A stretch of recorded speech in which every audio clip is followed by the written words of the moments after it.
keep Curley from hurting you, you can't let him run it out of the end zone. Well, that's a great job by Utah starting off the bat exactly where you want to do. Make TCU's offense as balanced as it is. Drive the length of the field. Time for the quarterback profile brought to you by Burger King. Well, Andy Dalton's the active wins leader and quarterbacks in the country right now with 38. He's very mobile, can extend plays with his feet, but like any great leader, he needs to put those around him in position to succeed. TCU, like Utah, will spread the field as Dalton, the senior, is checking at the line. Ed Weasley, the tailback, lined alongside Dalton in the shotgun. Play action pass. They throw near sideline into seam, and the ball is taken by Curley.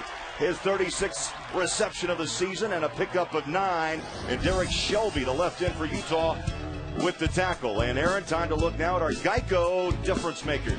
Well, running back Ed Wesley loves the game of football, and when he averages 6.8 yards per carry, he loves to break the will of defenses. But Chaz Walker's your typical middle linebacker. Tough, accountable, and a great nose for the football. This time a 2 wide receiver set on second down and short handoff.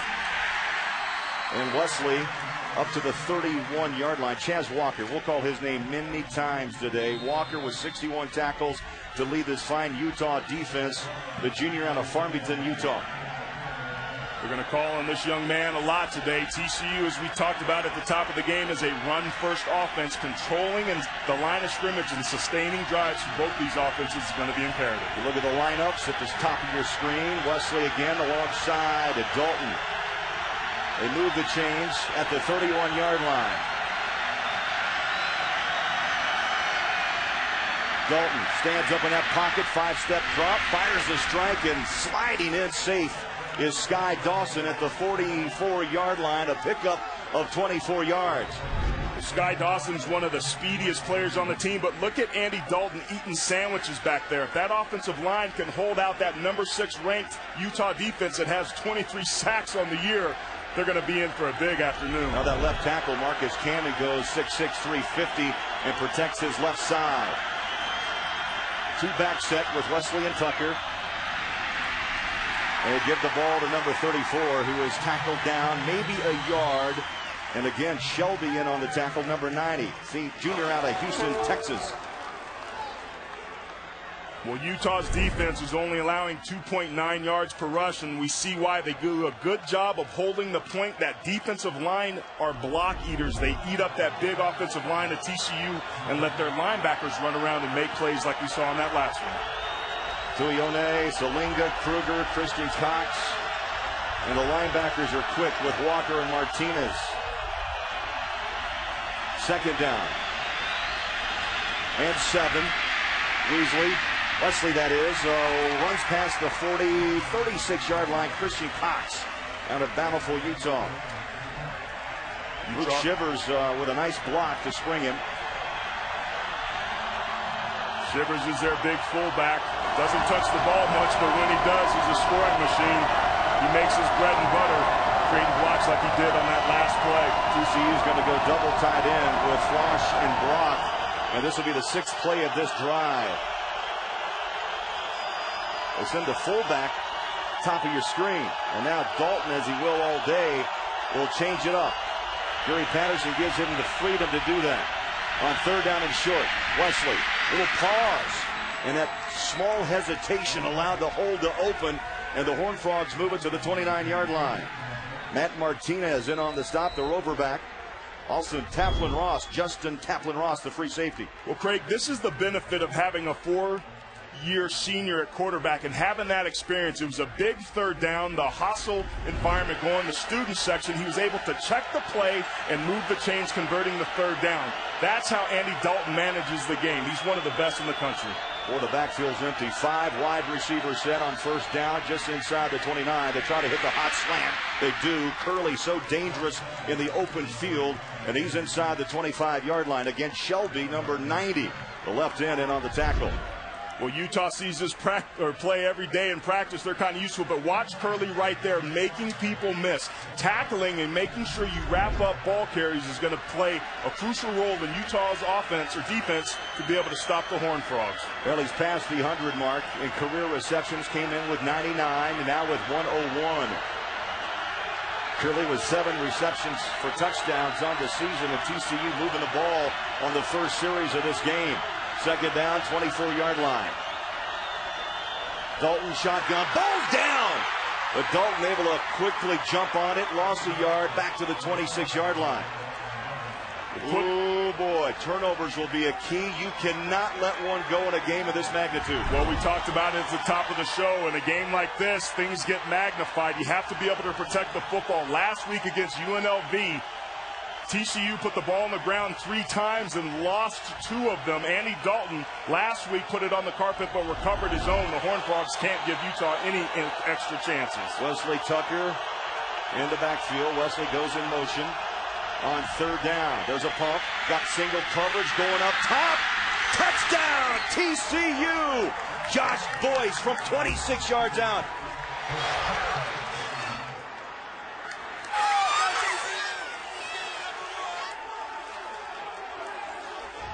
Well, Josh Boyce has been a breath of fresh air. He's really been coming on. He's locked in one-on-one coverage with a great defender for TCU.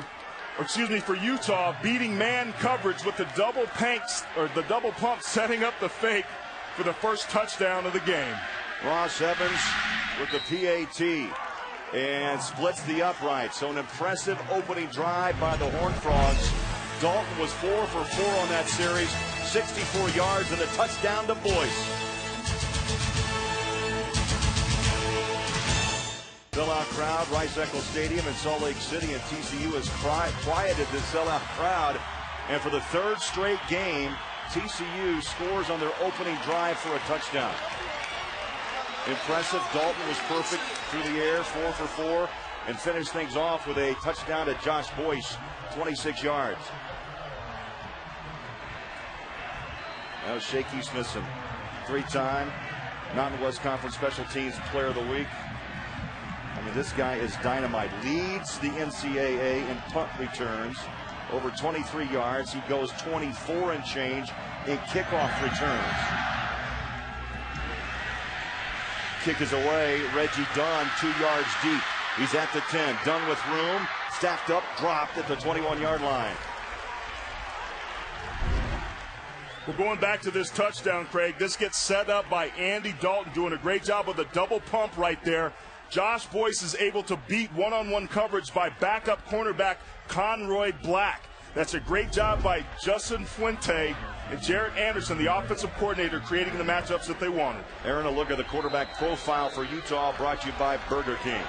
Well, Jordan Wynn got thrown to the wolves, but has recovered very nicely. He's accurate, particularly in the underneath the short to medium routes. He's got a leadership aura about him. He has to play within himself and not press today against a very good TCU defense. Kyle Whittingham told us we're going to open up our offense, and they open up with a 5 wide receiver set. Shotgun Wynn over the top and nearly intercepted, deflected by the middle linebacker, Tanner Brock. Tanner Brock so active at that Mike linebacker position. TCU runs a lot of quarters coverage, so it puts the pressure of the underneath routes, which Utah likes to run, squarely on the shoulders of the linebackers. Great read by the Mike backer there. And you remember what happened last year in Fort Worth. It was a shaky start for Utah with Jordan Wynn at the helm. Eddie Wide now in the backfield with Wynn on 2nd down and 10. Eats will go to the ground. Nice hole off the right side, and Eddie Wide picks up 5, maybe 6. Time for our Geico difference makers.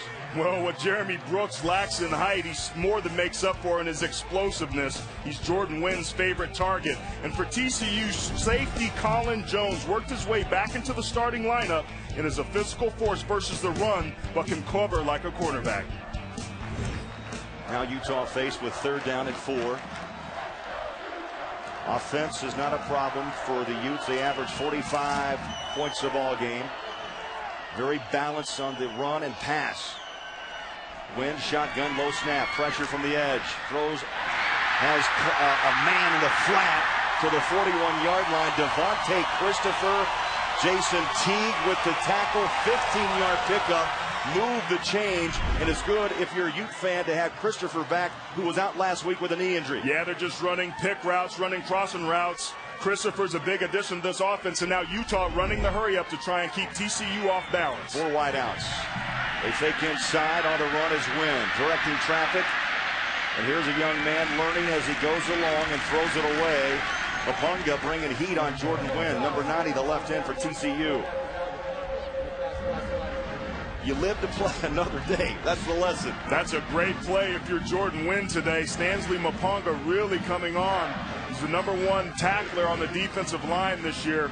Wayne Daniels, his counterpart, number 96, leads the Mountain West with 5.5 sacks. But coaches say that Mapunga has a huge upside, and they're very excited about this young man, as we could see what he did on that last one. He's put 30 pounds on since arriving at TCU. Now he tips the scales at 260. Out in the flat, little pitch and catch, nothing fancy. And Utah trying to pick up yards, but TCU, they play the lanes. They stay home, and they're able to push back Jeremy Brooks from a big gainer, led by Tank Carter. Well, part of Utah's balance, Craig, offensively is using passes like a run. They like to throw those bubble screens and those now routes to be able to try and get the football into the hands of their playmakers in space. So it's going to be imperative, like TCU did on that last play, to get out there, swarm the football, and hunt like a pack. Well, the Utes are 1 for 1 on third down conversions today. They need 10 yards to keep the drive alive. And this is the 6th play. Asiata lined up, bottom of your screen. Again, the 5 wide receivers as Jordan Wynn is all alone in the backfield. Good protection, throws. Going to be short. Did he step out? He did. That's Devontae Christopher out of bounds at midfield, and Tanner Brock pushed him out at the 50-yard line. So that brings up 4th down and call it 2.5. Great job by Tanner Brock getting out there on the edge. He's playing against a guy, Devontae Christopher, who's been banged up a little bit and wearing a brace on his leg today, but that's a great job of TCU getting themselves off the field and showing you why they're the number 1 defense in the country. Utah will punt for the first time after their first series. Stalls at midfield. John Selwood set to punt to Jeremy Curley. And again, no return for Curley. A 50-yard boot, no return. Timeout, TCU up by 7. Well, on a reconnaissance mission, and the game day uniforms today will be auctioned off to benefit the Wounded Warrior Project. It's a great combination today. That ball was behind the line of scrimmage, and Jeremy Curley could not handle the football, and you lose 5 back to the 15-yard line. Great heads-up play by Curley, jumping on top of that football because it was thrown behind the line of scrimmage, and in a backward motion, it makes it basically a lateral, and that's a fumble. So twice now, TCU, as well as they played on that first drive, have put the ball on the carpet. That could come back to bite them later on in this ballgame. You know, we talked a lot, Aaron, about field position will play a major factor in this game today, and right now it's 2nd down 15 at the 15-yard line. Wesley, the motion man, number 34. Dalton takes a snap. He'll fire a strike in the flat, and that ball is out. Wesley can't handle the ball. Maybe thrown a little back, a little bit behind him. And that last drive, impressive by TCU. Well, Dalton, we talked about being a great game manager, getting the ball to Curley, using the pass like a throw. They're really making an effort to get the ball to their playmakers in space, and then the one-on-one coverage. Josh Boyce really been coming on as of late, does a good job beating one-on-one coverage. Very balanced TCU offense, but bringing up a 3rd and 15, which limits your play calling ability. Yeah, this is really the first test of this game for TCU on their 2nd series. They're 2 for 2 on 3rd down conversions, both on that opening drive. Shotgun is Dalton. Stands, pressure from behind, throws. This time it's caught right on the button. And out of bounds around the 44-yard line, Jimmy Young. I'll tell you, Dalton just showed us he can throw that pass on a rope. Well, what he did a great job of is stepping up into the pocket and avoiding the rush. A linebacker comes free, but you're right, that ball was on the money, and poor tackling by Utah. We talked about the importance of tackling. Both of these teams have playmakers, and so far, Utah getting beat a little bit. They're going to have to shore up and stay on their feet and see what they hit and wrap these guys up. 3 wide receivers set up top of your screen. Dalton so far having his way with that secondary of Utah. Flags as they hand it off to Wesley.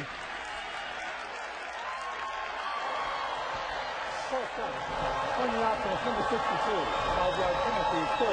referee today for the Mountain West Conference, Land Clark. And so march back 5 yards. It'll be first down and 15.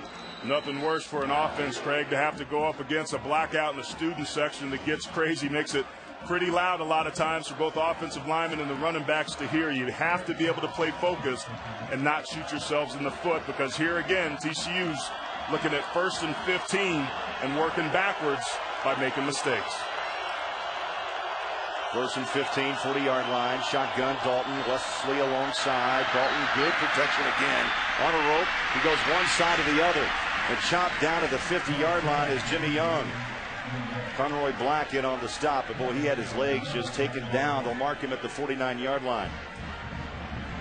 Yeah, number 2 receiver did a good job of running off both the safety and the corner, and Conroy Black just did a good job of running an out route. And Andy Dalton showing you his accuracy and why on the season he's completing 66% of the balls.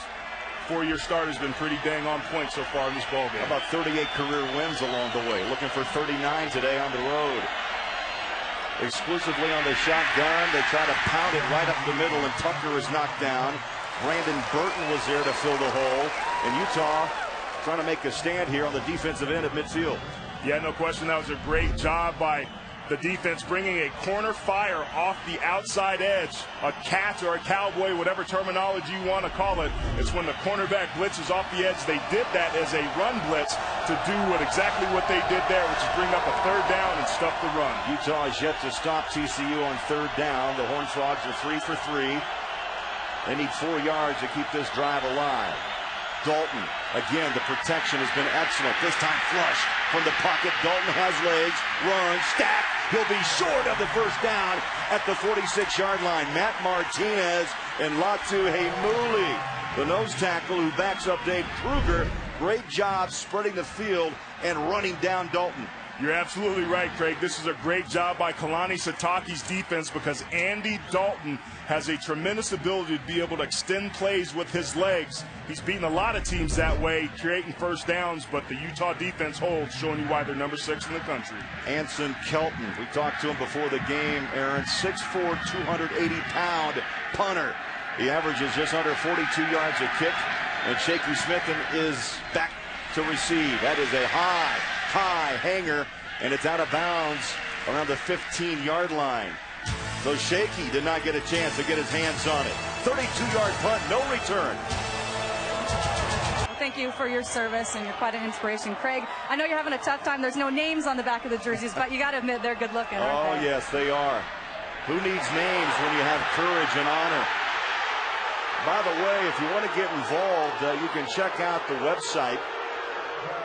Visit www.underarmour.com. That will help support the Wounded Warrior Project. And by the way, these uniforms will be auctioned off, Aaron, online, and a way to help as well if you'd like to put a bid down on one of these camouflage-like jerseys. And they are good looking. Also, the cleats as well. We've got to get a pair of those. I tell you what, I have a couple snakeskin shoes in my closet, but nothing quite that good looking, from my NFL days when I was a rookie. Second down at the 16-yard line. Horned Frogs show blitz. They pull back as Jordan Wynn sets in the pocket, throws. It's pitch and catch. Spinning out of trouble is Brooks.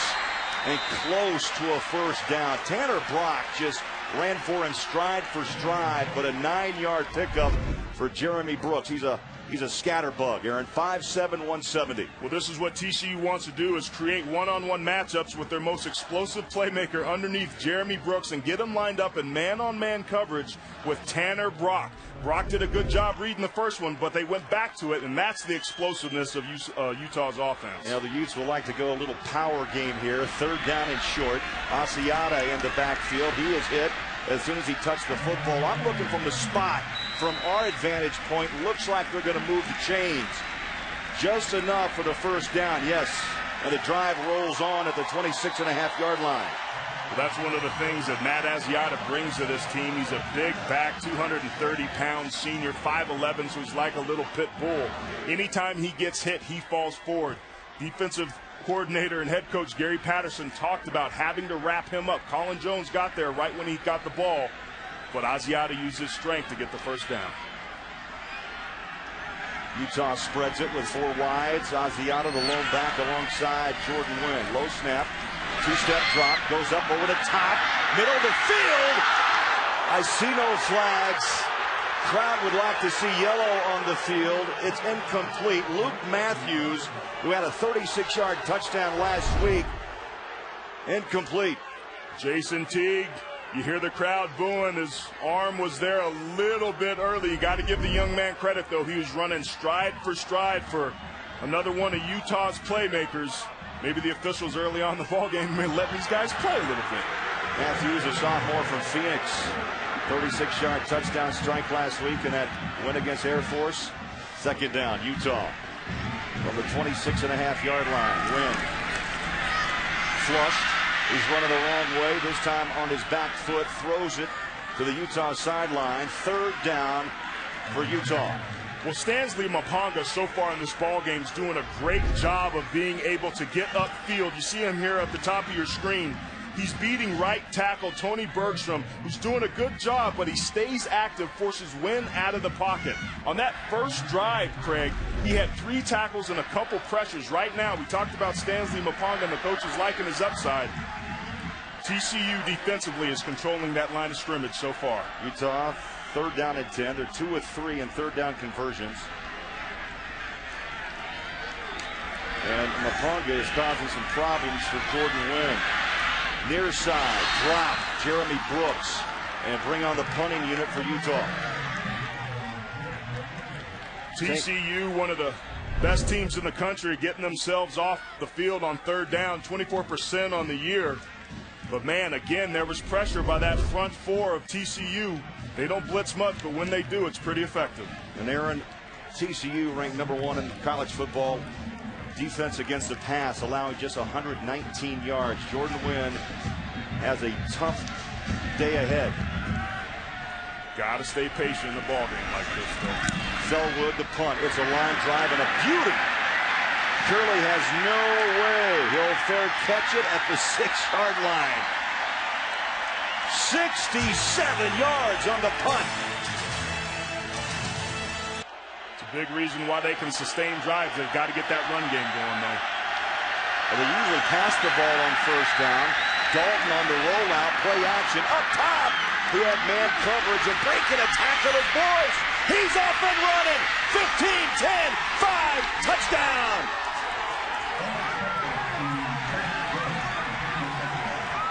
.93 yards.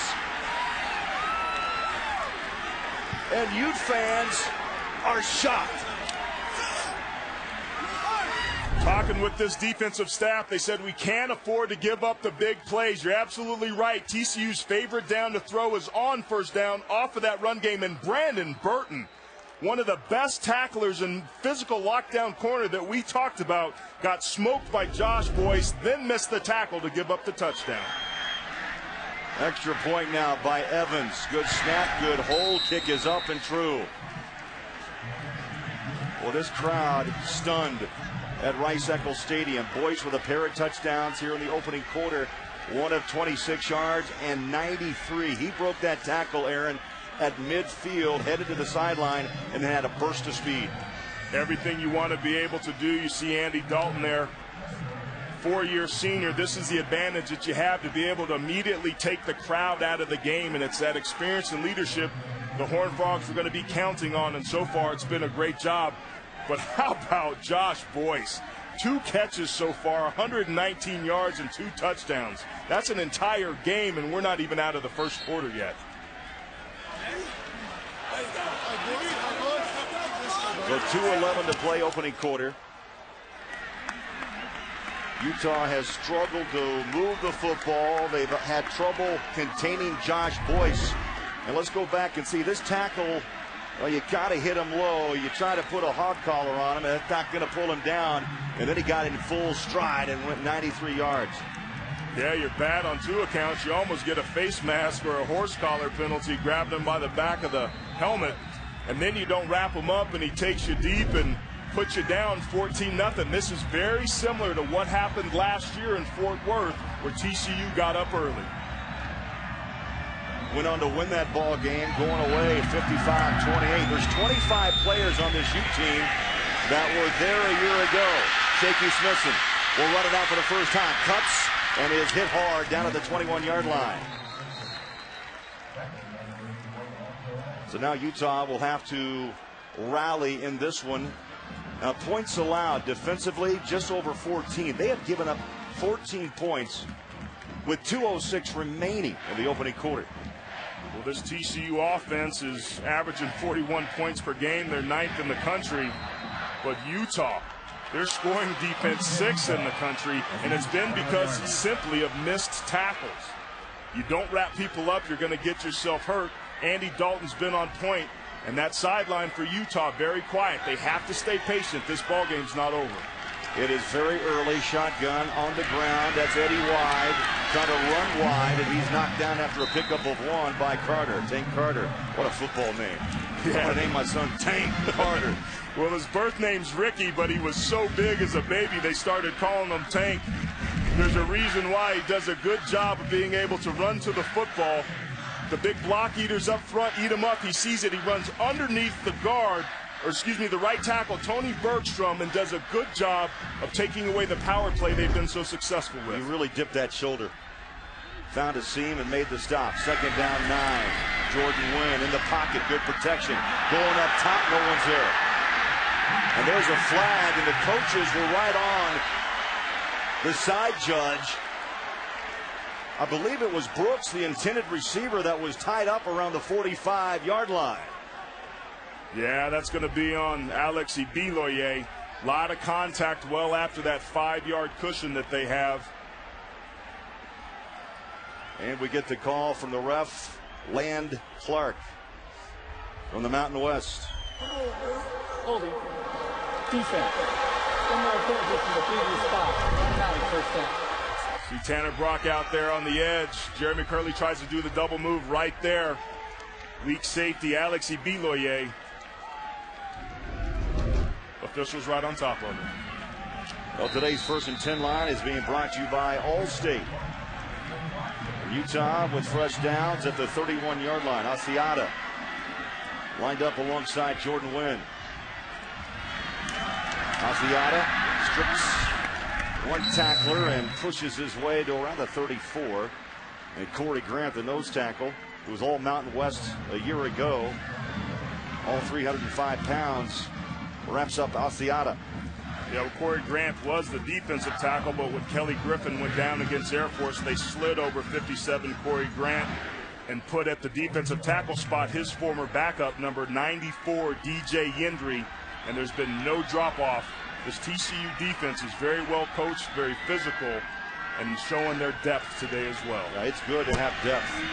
That's why you're ranked number 3 in the BCS. Wynn steps up, fires. It's off the hands of Asiata.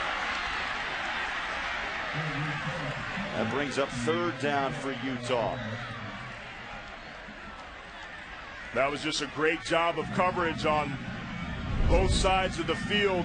Jordan Wynn had very few options. Puts a little bit of mustard, the ball a little bit above and beyond Matt Asiata. Just great job on the outside.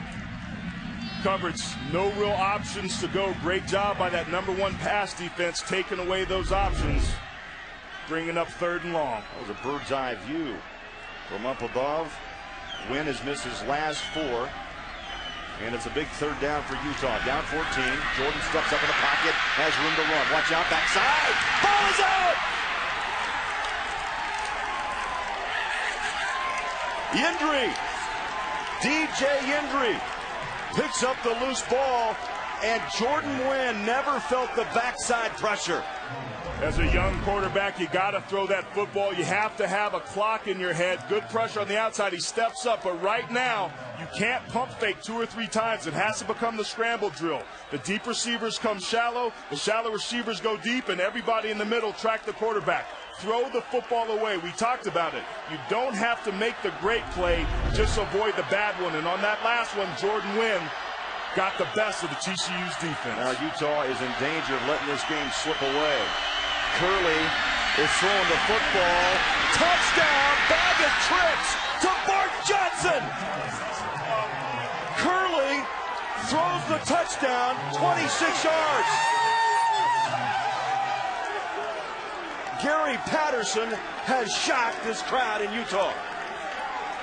Well, Jeremy Curley, their most explosive playmaker, lines up in the Wild Frog. Something that they ran a little bit last year, haven't shown much of this year, and throw it to a very dependable Bart Johnson, who gets his first catch of the game for the touchdown. Great job.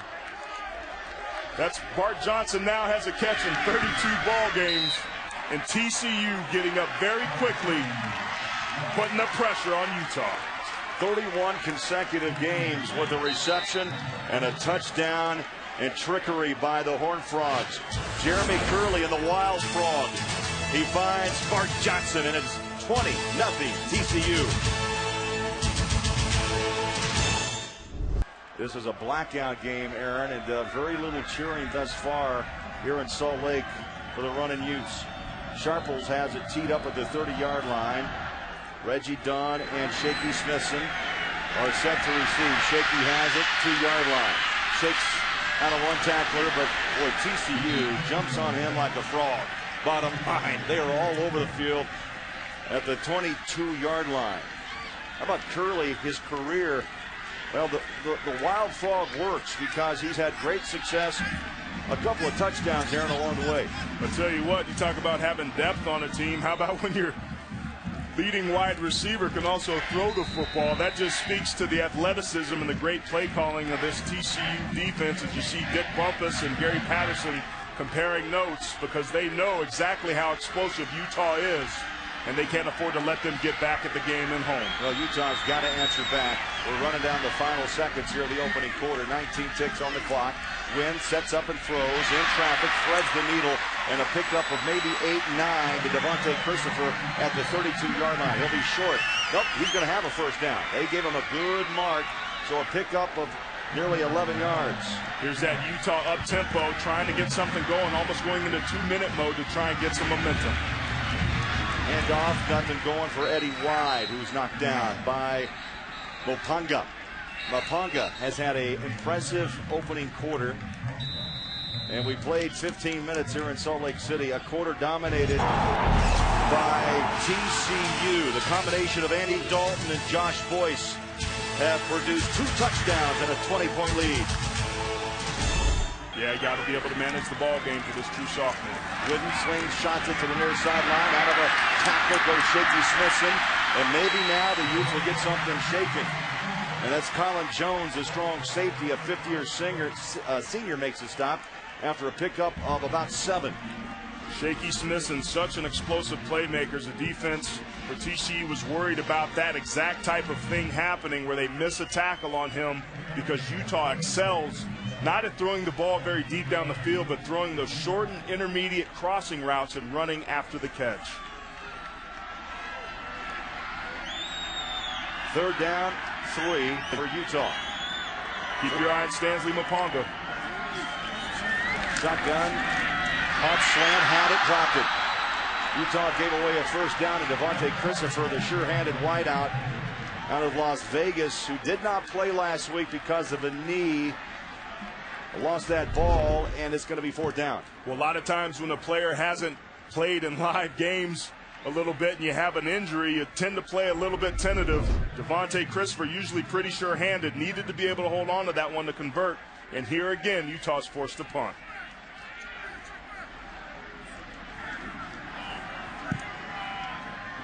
Selwood will punt away to Curley.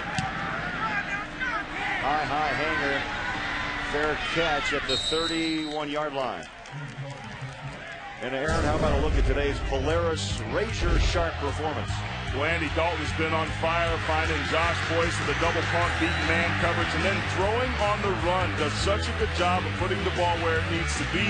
This tackle by the sure-handed Brandon Burton, and then Jeremy Curley finding Bart Johnson out of the Wild Frog to put them up by 3 scores very early on in this ball game. Utah is shocked right now as their defense tries to get the ball back. How about that? Average yards on first down. That 93-yard touchdown skews that a bit, but they continue to pass. Curley is chased out of bounds, and they will mark Curley at the 42-yard line. Lamar Chapman was able to chase him out. But it's those first downs. That's been the key to success for TCU, Aaron, in the first half of play. They attack, pick up big yards, and you feel Utah is just on the back of their heels. That's exactly what it is they want to do, is keep them off balance, keep Utah guessing, and do a good job of mixing run and pass. And so far, they are exploiting Utah on the edges with their speed. Today's 1st and 10 line brought to you by Allstate. And plenty of first downs for TCU. To the ground, little cut, Wesley. He found a seam, cut it back across the grain, and they'll mark him down at the 49. Martinez was there, the rover, and got help by Chaz Walker. Well, that offensive line, Craig, of TCU is so physical. Watch these big boys up here. As Tucker's going to get the ball and use his eyes and patience. One of the things he does, he sees what's going to happen, then cuts back behind left guard Kyle Dooley, who's back from an injury, does a good job of holding the point and creating the rush lane. Well, they stack 4 wideouts to the near side. Quick throw right on the hands, Wesley. They put him into man-to-man opportunity, and he's out at the 45-yard line. Brandon Burton with the tackle. So you've got some impressive offensive weapons at TCU. Curley, Wesley's able to make a cut on a dime.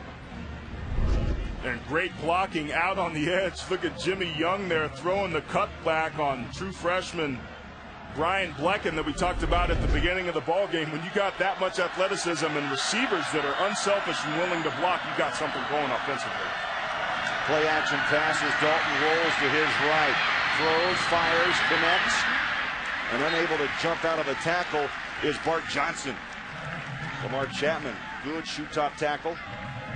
Johnson had that touchdown to make it 20-0 after the missed extra point, and the clock rolls up on 12 minutes. Yeah, one of the things I've been really impressed with about Andy Dalton is his ability to be able to throw on the run. A very underappreciated rusher. He sustains drives, he extends plays, and makes very good decisions when outside the pocket. And he's got a good set of feet. The guy can run, averages over 6 yards a carry. Second down short, shotgun. Little option read, and this time Tucker runs it right up the gut of Utah to the 31-yard line. Gary Patterson, Aaron, impressive. They are mixing everything offensively they can think of. Utah is completely off balance. You got to remember, this was the 6th ranked defense in the country coming into the ball game, but controlling the line of scrimmage. Look at the domination up front. All of the white jerseys and purple helmets covering up that very physical and talented Utah front 7. TCU on both sides of the football is controlling the line of scrimmage, and it's a big reason why they're up by 3 scores. Matthew Tucker lines up behind Dalton on 1st and 10. On a string, right on the hands of Boyce. And Chapman again in on the stop. Well, you knew Utah, and they like to play man coverage. You know, they stopped the run first. Kalani Sitake told us straight up that's the way Kyle Whittingham wants it done. That's what he does defensively. It puts a lot of pressure on those cover corners. No question. And another thing that puts pressure is how balanced they are. 10 runs, 13 passes. They're having success as they run the stack up at the top of the 7th play of this drive. They're throwing outside. Another missed tackle. Curley. Little stutter step, and he's out of bounds at the 15-yard line. Chaz Walker ran him out, and so far, Utah, no answers. There's no question that they're off balance right now. It's gut check time for Utah. Coming into this game, number 5 in the country, Kalani Sitake. We talked to him yesterday in the meetings. They were very much looking forward to this ball game. They were confident about their athletes and their athleticism and the guys that they had to be able to match up with TCU. But so far, as good as this unit's been all year, TCU's getting the better of it. Dalton has been near perfect in this first half. Really 10 minutes to play, second quarter. Dalton on the run. Is he going to pitch? No, he tucks and runs. And the 6'3", 220-pound senior rumbles down to the 12-yard line. Blecken gave him a good pop. Caught him around the ankles. That's a zone read play that TCU will go to depending on their opponent 3, 4, 5, 6 times a game. You don't want to run it too much with your quarterback, but they have some nice change-ups off that, and oftentimes we'll get to a reverse and run some play action and create some more opportunities throwing the football. Wesley lines up. Now goes in motion. Stands alongside Dalton on second down and 6. Dalton switching it up at the line. Keeper, pitch, cut back, spin out, and inside the 10 to the 6-yard line. Dalton saw something that he liked on that last play, and that was that there was no support out there. Evan Frosch, number 84, the tight end, was man on man with the cornerback and did a good job of blocking. But this defense of Utah has to find a way to be able to hold here in the red zone. Now today's red zone is being brought to you by Verizon. Knocking on the door again is TCU. They have a chance to blow this game wide open. They are 3 for 4 on third down conversions, and the Horned Frogs need 2. And again, you see Dalton with the audible. He'll go back under center, low back Wesley. Utah stands and pushes the tailback for about a yard loss to the 7, maybe the 8-yard line. And that surge was led by Christian Cox. Well, Christian Cox is that senior leader for them, does a great job of being able to make plays. That was the 3rd time in this game that Andy Dalton checked out to something that he liked, but Utah's defense held, and that's a very important play for them from a confidence standpoint as they sit here and to try and attempt a field goal. You have to be able to have a point in a game where you can build on something positively. And remember, Tavita Finau, number 97, has done a good job so far getting upfield. This will be a 24-yard kick. A chip shot is up and good. He's perfect, 7 for 7 on the year. In a way, a victory for Utah. They hold TCU to a field goal. We'll be back.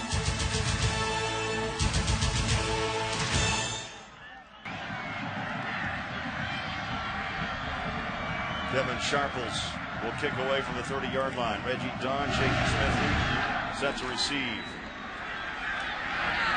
Dunn, get on it, and he does, and takes a knee.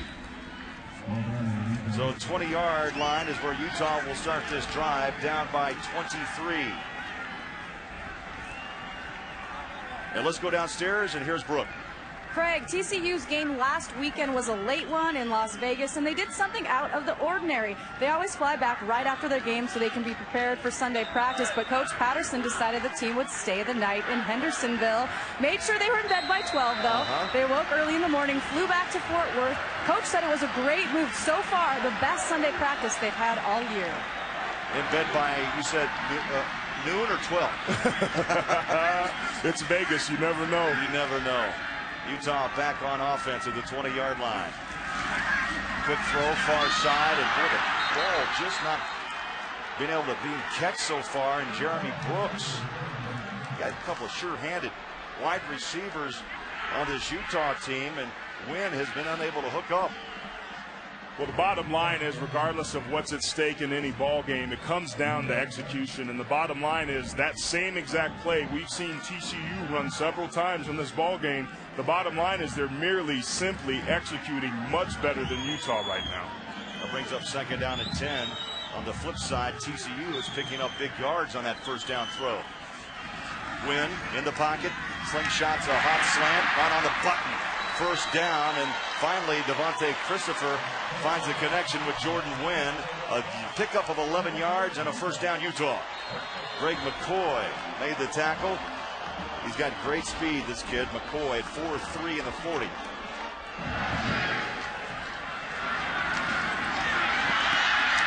Where the pads are popping.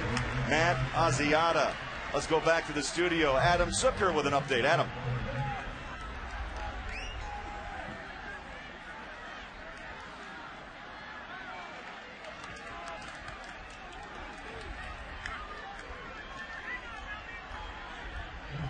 Adam, here it's 23-0.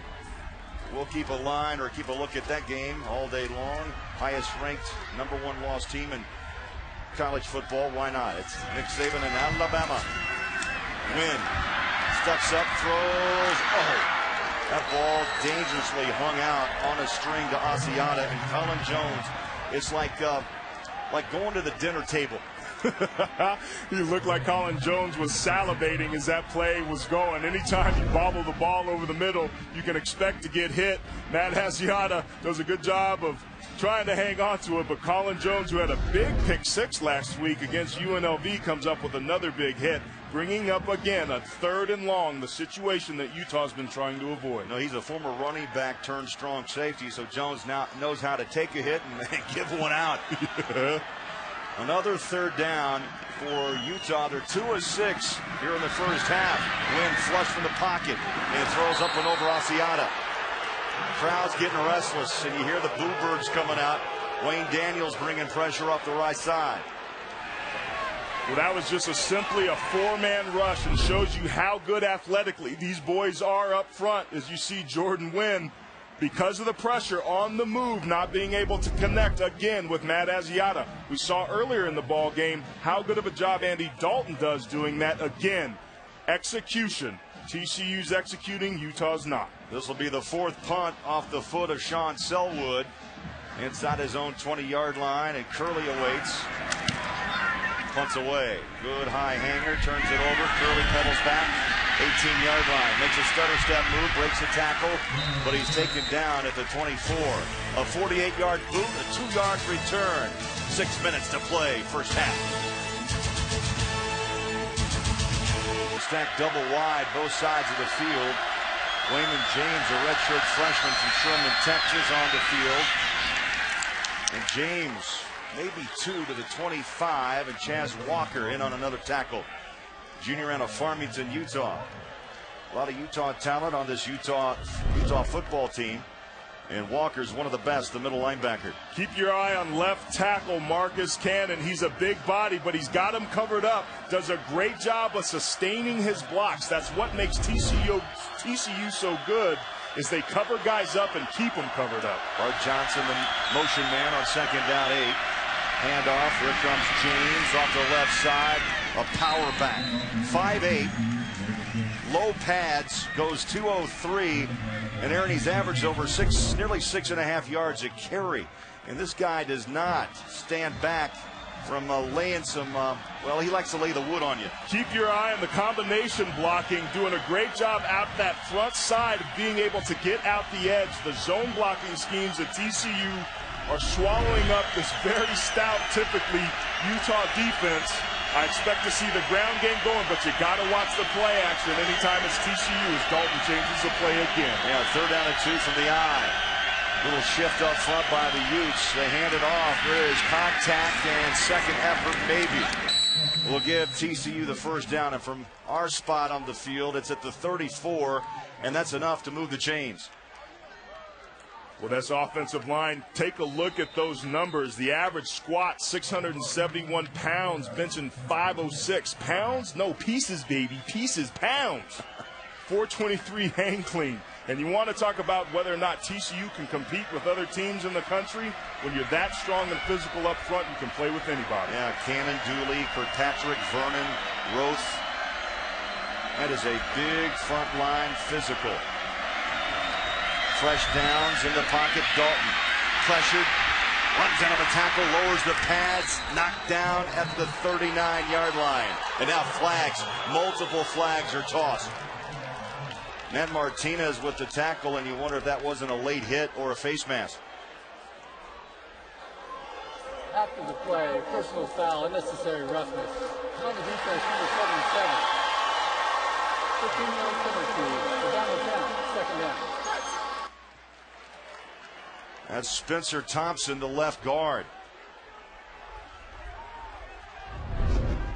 Well, running downfield, you got to be able to give him credit for trying to keep guys off your quarterback. I made a living in the NFL trying to do that, but the refs calling that one a little bit tighter. But anytime you get big bodies downfield trying to peel guys off, you're better off for it. Well, 2nd down, ball marked back at the 25-yard line.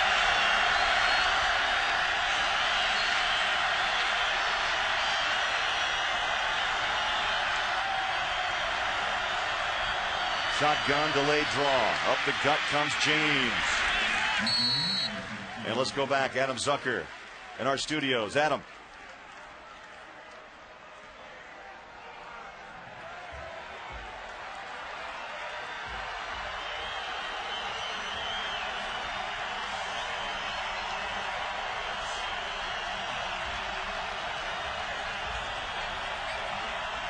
All right, thank you, Adam. And make sure we will tune in halftime for more in-depth coverage of that Heisman Watch presented by Nissan. Coach Phil Fulmer will be there. Brian Jones, Denard Robinson's in the mix. Justin Blackman, and of course Cam Newton, quarterback of the Auburn Tigers.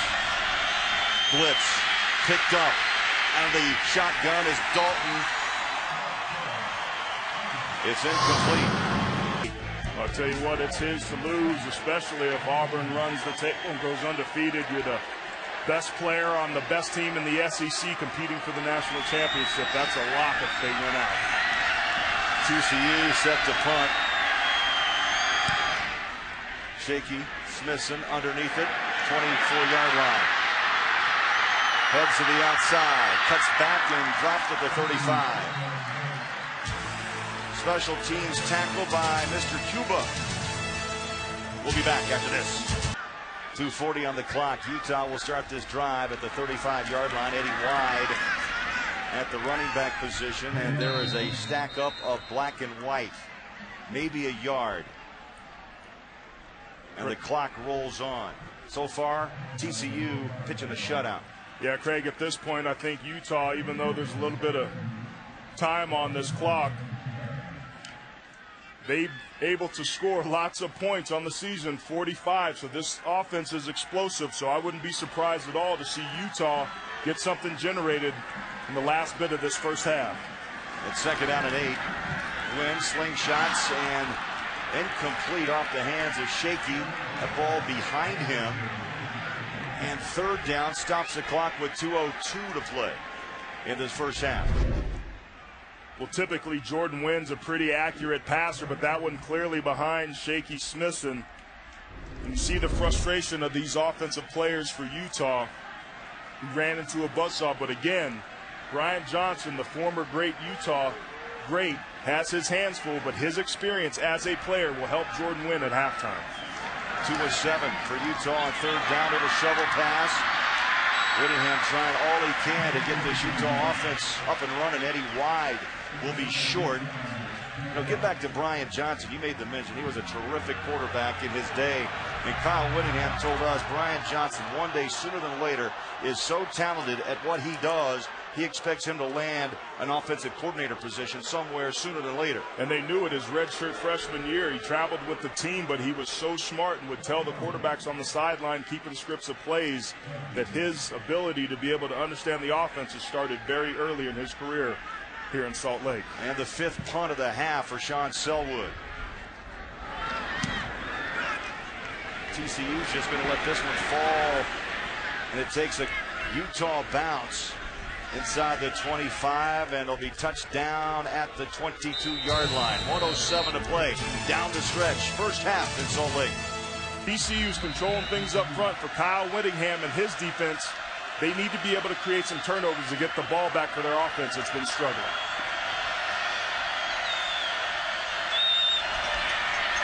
Matthew Tucker in the backfield, handoff, plows his way for 4 past the 25. Chapman, who we have called all afternoon, in on another tackle. So the cornerbacks have had to come up with run support.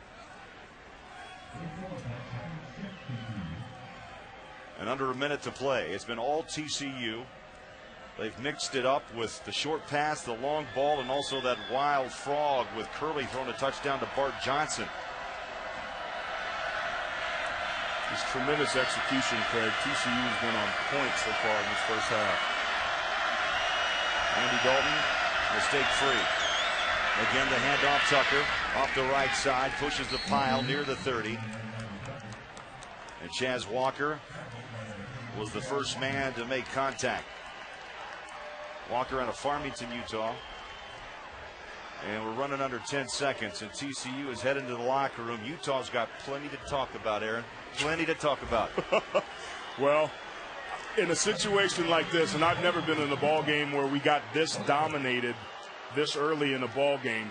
Coach, trick plays, 93-yard touchdown run. Nothing conservative about that first half. Do you continue to play that aggressively in the second? Well, I think you do.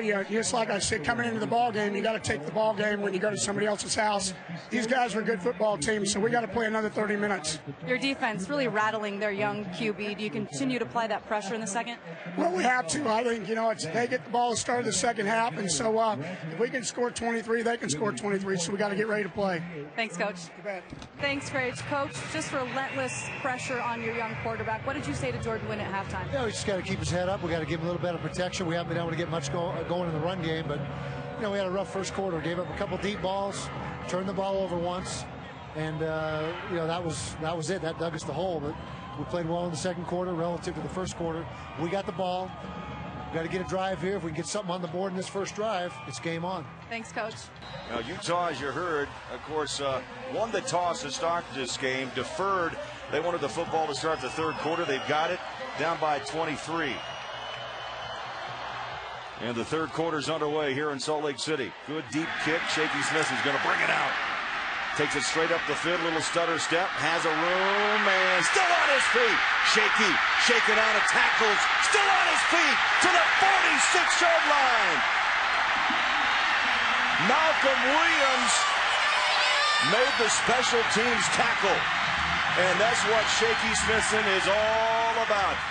Well, if you wonder how he got his name, you need to look no further than this play. He's such an explosive playmaker. He uses his eyes to be able to have a feel for where the defenders are. Lots of missed tackles on that play by the TCU coverage teams. That is the exact type of play that Utah needed to get them jump-started in the second half. Today's 1st and 10 line is brought to you by Allstate. And the Utes now with something cooking to start the third quarter, down by 23. They start this drive at the 45-yard line. Ball is out of their hands and incomplete. Devontae Christopher has had some troubles putting the hooks on the football. As you see, the best starting position for Utah this afternoon. Second down, 10 from the 45. Good protection to try to slip a screen. And right now, not a good connection going with Christopher and Shaky Smithson as Wynn short arms that ball. Incomplete, third down and 10. Pretty good by Jordan Wynn of hanging in there in the pocket with pressure in his face. He backs up a little bit and throws off his back foot, but he doesn't take his eyes from off downfield, but he's not very accurate when he's feeling pressure, as we saw in that last play, bringing up a 3rd and 10. Now, Utah's had trouble moving the chains. They're 2 of 8 on third down conversions. They need 10 to keep this drive alive. A terrific return by Shaky Smithson. Shotgun, Jordan Wynn. Pressure from the corner. Stands up in that pocket. Took a hit. Picked. It's picked off. Tanner Brock has a clear route to the end zone. Inside the 5. John Cullen, the left tackle, made the tackle, but the pressure came from Wayne Daniels off the right side, and Brock nearly found the end zone. Well, Stanley Maponga on the other side, and Wayne Daniels bringing the heat and the pressure, does a good job of being able to beat his defender. Jordan Wynn does a good job of staying in there, but because of the pressure, it forces him to throw a ball that was ill-advised, and that's a huge turnover and opportunity for TCU. That crushed Utah. Second giveaway by Utah this afternoon. As you remember, Kyle Whittingham said the importance was to take this opening drive and punch one in. Outside and walking in for a touchdown. My goodness. Wesley untouched. And TCU with a PAT to come can open up a 30-point lead on the road. Well, we talked about having that short-term memory, and Kyle Whittingham's going to have his hands full to be able to keep the morale of this team up. Utah with a costly mistake that started with pressure. You have to be able to protect the quarterback, especially against TCU, but we're seeing why the Horned Frogs are #1 in the country. Extra point. Up and splits the uprights. So instead of Utah finding the end zone, TCU to pick. Brock, 64-yard return. Wesley runs it in. giving Curley and the Utes, or excuse me, and TCU a great touchdown. Play action pass big for the Frogs. Shaky's missing. 7 yards deep and decides to take a knee.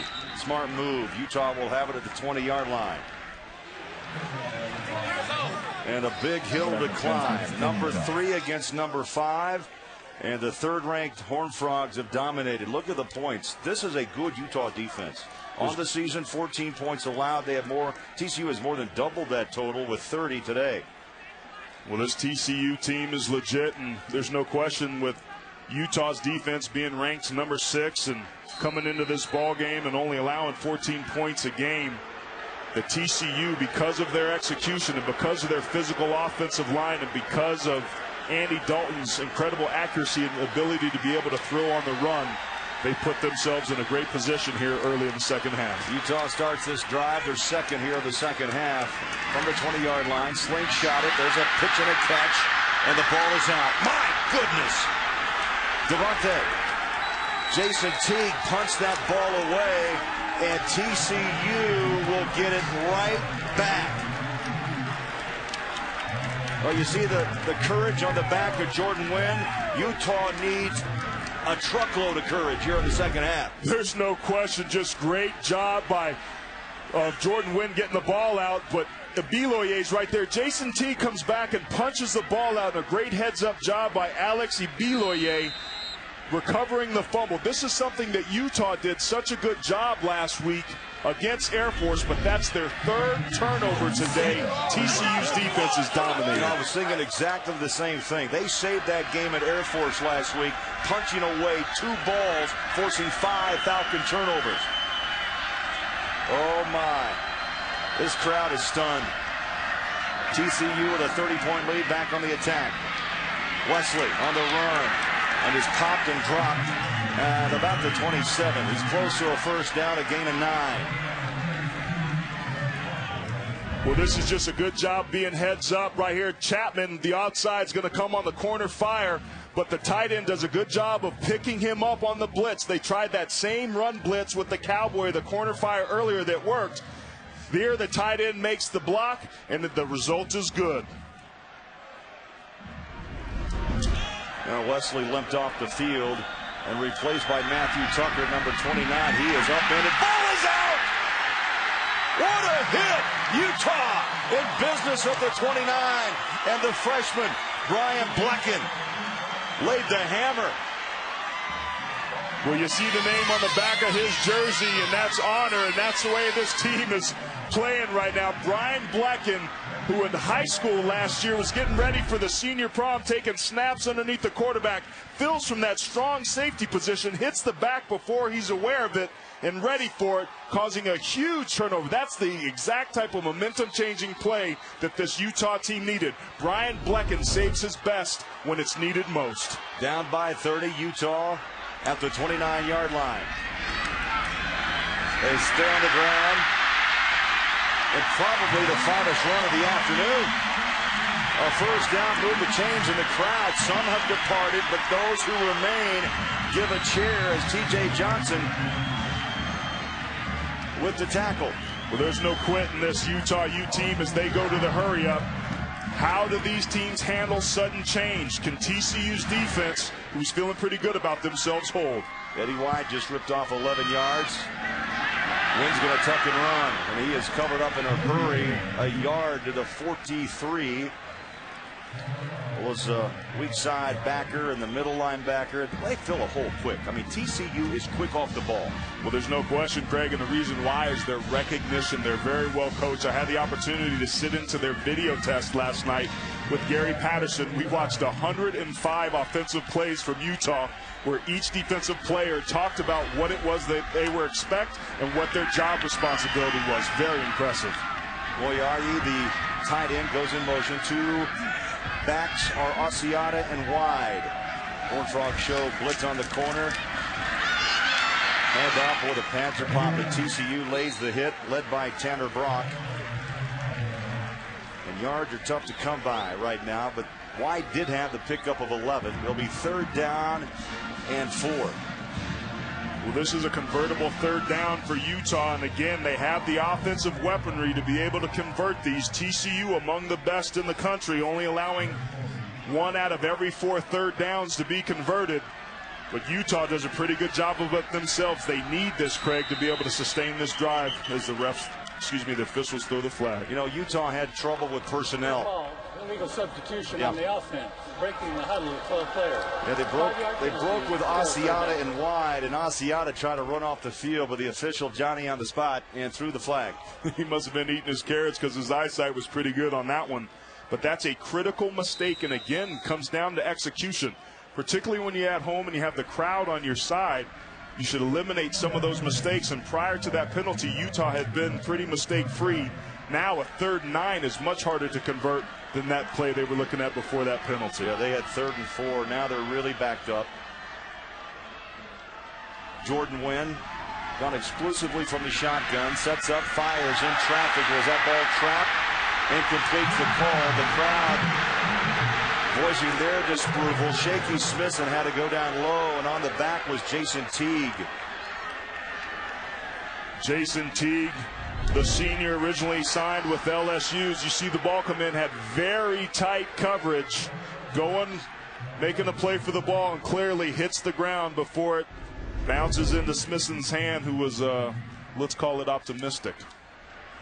And the 6th punt now for Sean Selwood. He's been busy, probably the busiest Ute of all. Back inside his own 30-yard line. Good boot.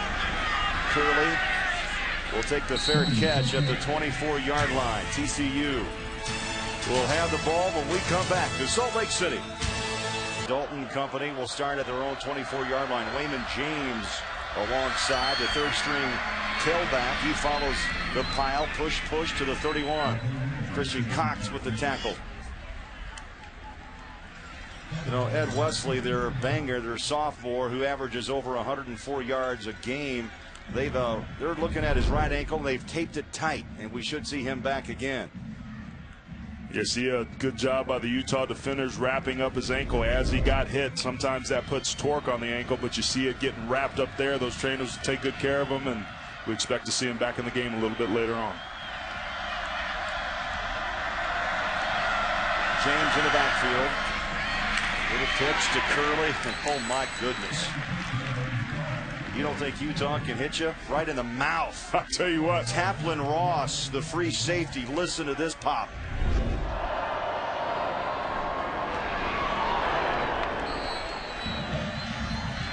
That's a play they see every day in practice. Literally, TCU and Utah run very similar offenses with those bubble screens out to the outside. Good job by that Utah defense of recognizing, bringing up a 3rd and short. They got to find a way, Craig, to bow their back and get this ball back. They bring the fullback in, Luke Shivers. Play action on the rollout, right on the button. Logan Brock, the tight end. So just when you've stacked the box, you go play action and boot one out to the tight end and pick up 24. That's Logan Brock, who's Tanner's brother. He's the older brother of linebacker Tanner Brock. But you want to talk about ball security, Brian Blecken doing a good job of trying to punch that ball out. But TCU's defenders are able to hold on to it. That's great ball security by the Horned Frogs. Aaron, that is part of football practice every day, the punch drill. You're always trying to strip it. Both of these teams do a pretty good job of it, but TCU getting the better of it early on. And the Horned Frogs are marching down the field, slow but sure, as the clock rolls up on nearly 9 minutes of play in the 3rd quarter, and TCU wants a timeout. Andy Dalton didn't like what he was looking at across the line and heads to the sideline. We'll take a break. We knew it'd be a wall-to-wall, standing room only. 46,000 and change to watch Utah take on TCU. A game that has BCS implications. How the standings will finally work themselves out. Quick throw, Dalton to the far sideline, and for the first time, Antoine Hicks makes a grab, and Brandon Burton with the tackle. That's the 10th catch of the year for Hicks, a junior out of Arlington, Texas. They don't use him very much, and usually the aggressive Utah defense had a soft corner on that one. Andy Dalton was eating sandwiches back there, had a lot of time to throw, and it was just a simple out route that was right on the money, bringing up exactly what you want, which is a 3rd and short. Yeah, Dalton has had a lot of time to throw the football. He's in the shotgun formation on 2nd down and short. Handoff.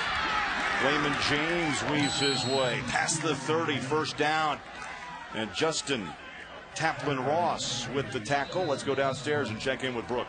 Just a slight injury update. Ed Wesley came over to the training table. He was pointing to his right ankle. They took his shoe off, said it was a twisted ankle, got it all taped up, jumped off the training table. There was a slight grimace, but word is he'll be back on the field soon.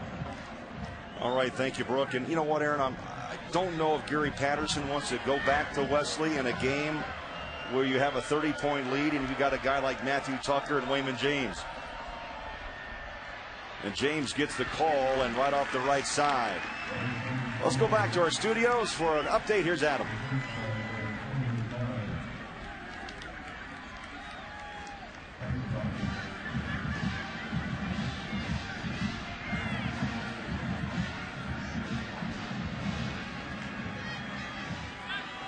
(25-13) and the Ducks, Aaron, have a way of putting points on the board. They lead college football 54 and change. They make you defend every square inch of the football field and do it very quickly. Up top, right on stride, but through the hands of Jimmy Young. About a half a step in front of Young, number 88. TCU was trying to hit Jimmy Young on a vertical route, but that offensive line doing a good job of giving them a little bit of time to be able to throw the football on that skinny post, and Young wasn't able to put his big mitts around it. Dalton had a lot of mustard on that one. Typically in ball games, Andy Dalton likes to put some heat on his footballs. As the game goes on, he calms down, but that one had a lot of juice on it. Only his 3rd incompletion of this game. 3rd down from the Utah 27-yard line. Dalton again, terrific protection. To the flat he goes. And that's really nothing too difficult. It's called pitch and catch. You pitch, you catch, and you pick up big yards.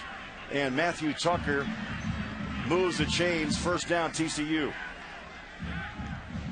And today's Red Zone is being brought to you by Verizon.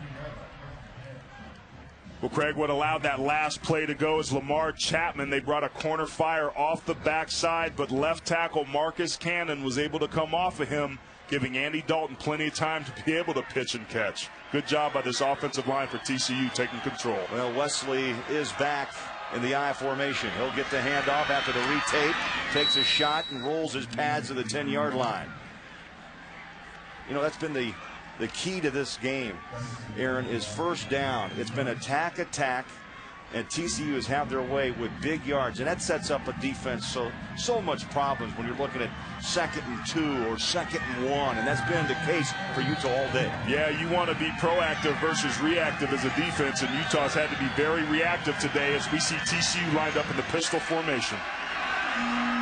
Handoff, Wesley tripped up. Lost a yard back to the 1. And let's get an update. LSU and Alabama. Yeah, Adam, that one's a cooker down at Death Valley. Baton Rouge, Louisiana. 6 of 9 on 3rd down conversions for TCU. Dalton at the end zone. Did he have possession? Touchdown! Jimmy Young bobbled, got the feet down, and TCU running away from Utah. TCU going back to the isolation of Jimmy Young, trying to run the vertical routes. Great job of doing a double move. You see him from the number 1 position, and then gets vertical, gets behind the linebacker. Chaz Walker does a good job of baiting him into thinking he's going to throw it underneath. TCU at this point almost seems to score at will. Extra point. Good hold. Kick splits the uprights. And a 37-point lead for TCU. From an execution standpoint, putting themselves up by 37 points, huge on the road. One big bounce, shaky, 3 yards deep. Out he comes. At the 10, stutter step, 15. Flags are down. And Shaky has stood up and dropped at the 14-yard line, but a flag back inside the 15.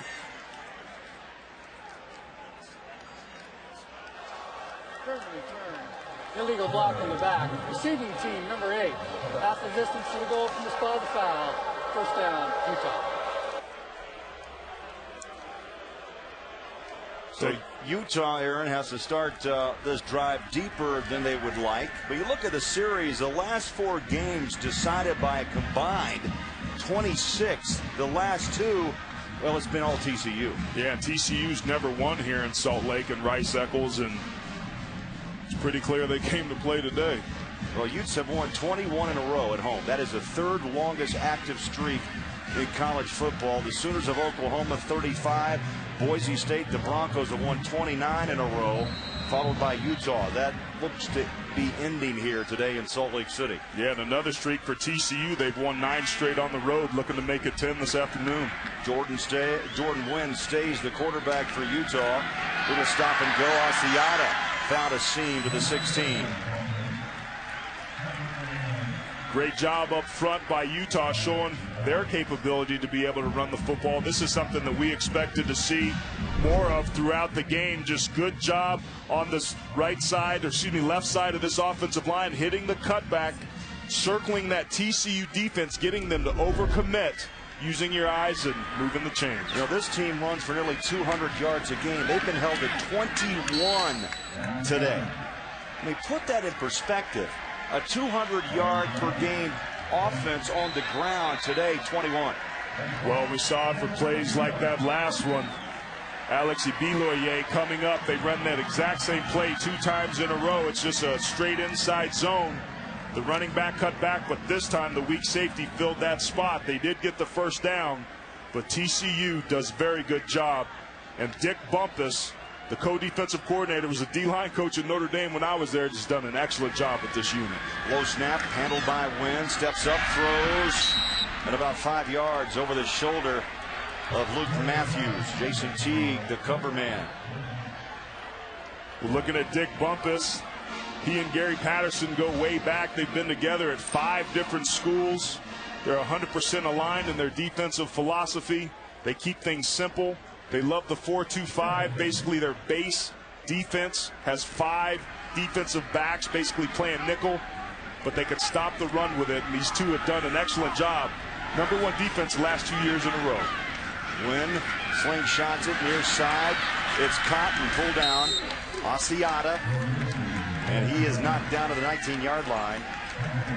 Ibiloye, well, he's had a heck of a ball game. Number 9, he's a grad student out of Garland, Texas. Brock and Carter, also the linebacking core, really, that's that, you know, the first line of defense, obviously your front line, but when you got linebackers and a weak safety who can come up and fill the gap, you got to feel pretty confident when you're an up front guy. Well, that's a perfect example of what we're talking about, that 4-2-5. The weak safety position's a hybrid position. He plays the run like a linebacker, but can cover like a receiver. Went over the middle, incomplete, right off the hands of Shaky Smithson. And boy, nothing going right for Utah. That brings up 4th down. Also, 3rd down success has been another big key. They've been able to convert because of their success on 1st down, is why TCU's had such success on 3rd down. Selwood for the 7th time to punt, and TCU will start at near midfield. Boy, you're pretty fast, Aaron buddy. Taylor. You're pretty dang good now. Heading down the stretch here in the 3rd quarter. Raymond James in the backfield. Andy Dalton's gone the distance, and James takes a couple of Utes with him to the 48-yard line. Brandon Burton with the tackle. It's been all TCU. They hit early and often in the 1st quarter. A couple of touchdown throws from Dalton to Josh Boyce. And boy, from that point on, this crowd, it's a blackout day. Just had nothing to cheer about. They have not been in this game. They hope to maybe have a rally to start the 3rd quarter. Utah turned it over, and TCU put 6 more on the board. Yeah, there's no question that every time Utah made a mistake, TCU was able to capitalize, and they just flat out execute. You see Andy Dalton changing the play again based on what he sees defensively. Dalton stands up in the pocket, got a man, and a catch. Was he in bounds? Jimmy Young They will say complete at the 25-yard line. That ball hung a bit, 23 yards, but Young was able to hang on. You live by the blitz, you die by the blitz. They brought some weak side pressure there, putting Jimmy Young one-on-one with Brian Blecken on the corner route. Does a good job. The ball's thrown inside and behind him, but great body control in the air to be able to go up and get that football and hang on to it. Now Jimmy Young, also a grad student. He ranks top 10 in all-time receptions at TCU. Sure-handed receiver, not much, as Wayman James is bottled up at the 24-yard line. Well, Dalton, near perfect football game. He's been on fire today, making the right reads, getting in his offense in position. We talked about the beginning of the game, how good of a game manager he was. He's the one that's put the ball in his playmakers' hands and allowing them to be successful. Doing a great job of connecting, pitching, and catching, and not making mistakes. Look at those numbers. Outstanding by the four-year starter. That's nearly double the amount that Utah allows on the season once more. And he throws incomplete. Dalton, by the way, has shared the wealth. He has gone to 9 different receivers or backs in this football game. And that's what good quarterbacks do. They spread the wealth. They play well with others, and Andy Dalton isn't a selfish quarterback. And this team isn't a selfish team. Gary Patterson and this coaching staff won't allow it, and I think we're starting to see the fruits of that, because when you can lose and Ed Wesley and other guys step up, that's truly playing as a team, and Andy Dalton personifies that. 70% on third down conversions today, 7 of 10. They need 9 yards to move the chains. It's 3rd and 9 at the 24 of Utah, and now a timeout.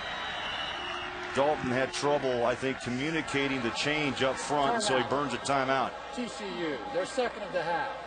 30-second timeout. It's a 30-second timeout. TCU with 1 timeout remaining. Utah with all 3 here in the second half. And the Utes and Horned Frogs will huddle up.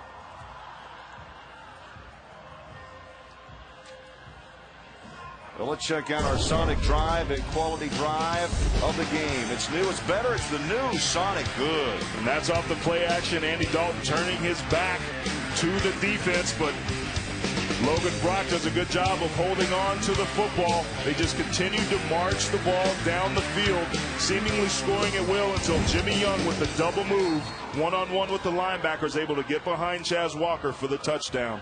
Well, the quality drive went 11 plays, 76 yards, just over 5.5 minutes. And the result, a touchdown, now a 37-point lead for TCU. Dalton wanted a man to go in motion, and you know what? Sometimes you have a brain freeze. I've had about 10 of them in this game. It happens to all of us. And so he called timeout. 3rd down and 9. He's changing things up again as he reads the secondary of Utah. Been very effective doing this today, Craig. Calls for the snap from the shotgun. He's been protected all day. Man coverage on the outside. And that ball is delivered where it has to be, on his outside shoulder. And Jimmy Young with another catch, hit and knocked down by Conroy Black.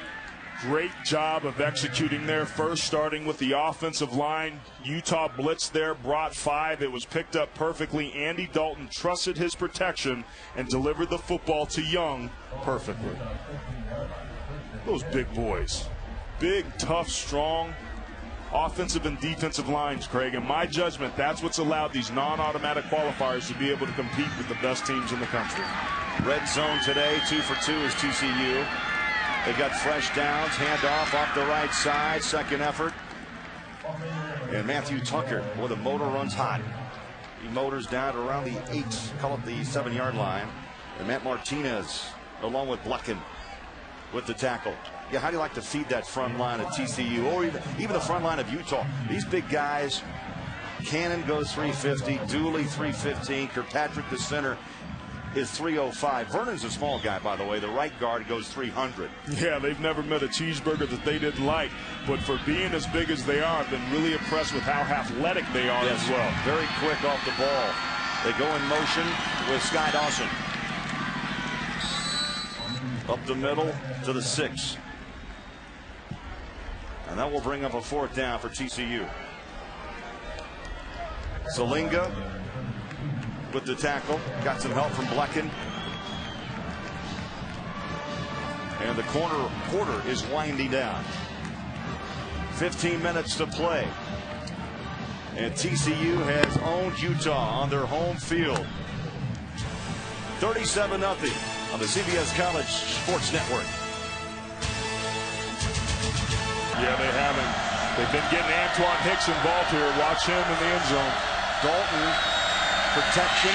It breaks down on the run. He's got room. Slingshots it to the end zone, and over the top, it's incomplete. Now, Bart Johnson wanted a flag, but Utah, good coverage. And Christian Cox bringing heat on Andy Dalton. That's really the first time or second time today that Utah's front's been able to get in the backfield at TCU. And surprise, surprise, you get pressure on the quarterback, good things happen. Utah's inability to be able to do that all afternoon long is why they haven't been as successful as they want to be. A defensive back's best friend is a good pass rush. TCU's defensive line's been helping their guys out. Utah comes up big time for their squad on that last one. 24-yard kick by Ross Evans. Hit one in the second quarter and boots one through here in the fourth. And it's a 40-point lead.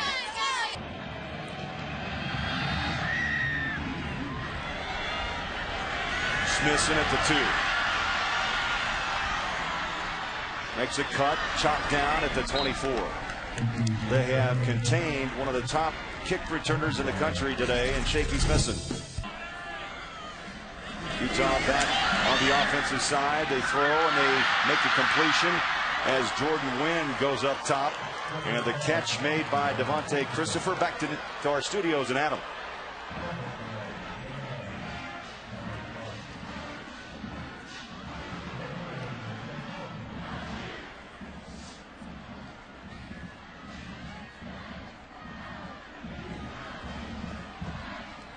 Back and forth we go. Bama, LSU, and Death Valley. Ingram, the Heisman winner a year ago. Injured early this season, but boy, what a talent. So first down off the left side. Eddie White will move the chains for Utah, and that young man is done for the day. He's got the ankle wrapped up with ice. Ed Wesley. Wesley came in, as I mentioned, over 104 yards a game.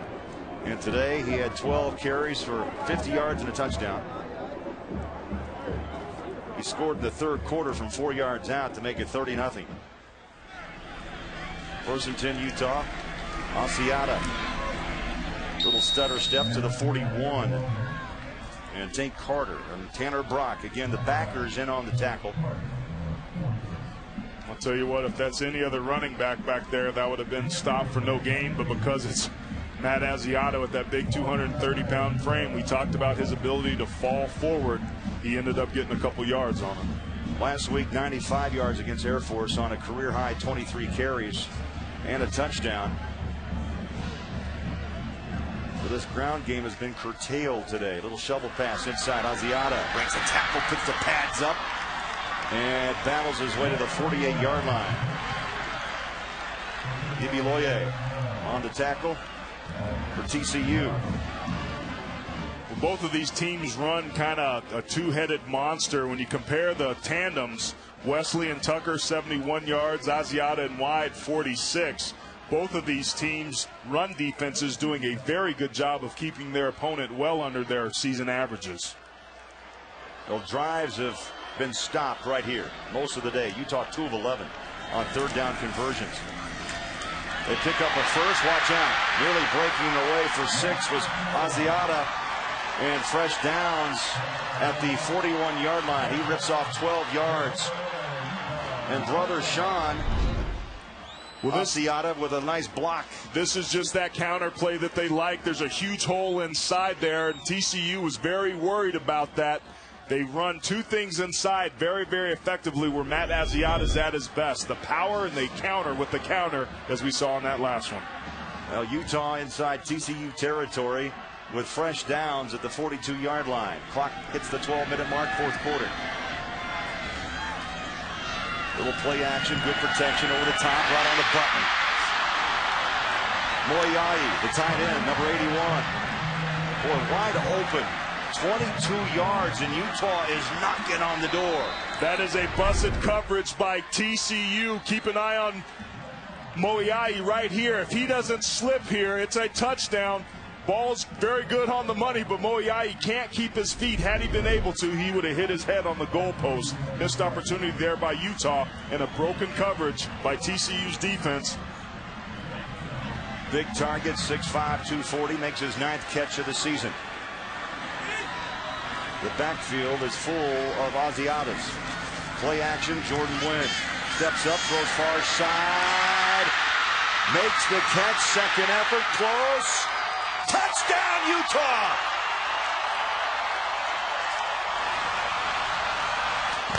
Matt Asiata, the circus catch, second and third effort puts Utah in the end zone. This is a tremendous job of coverage by TCU, but Matt Asiata on the play action sneaks out of the backfield a little bit late, running a semi-wheel route. He's dropped a couple balls today, had a couple drops last week, but makes the acrobatic one-handed catch.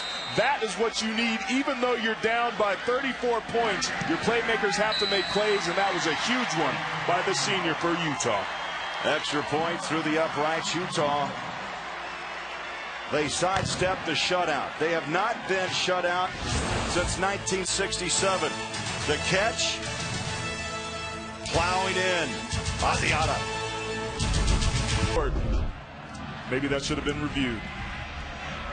Play stands and no return for TCU. Win on that drive, by the way, 4 of 4 for 56 yards to put Utah on the board for the first time today. They were able to get themselves in rhythm, just like TCU's been able to do running the football.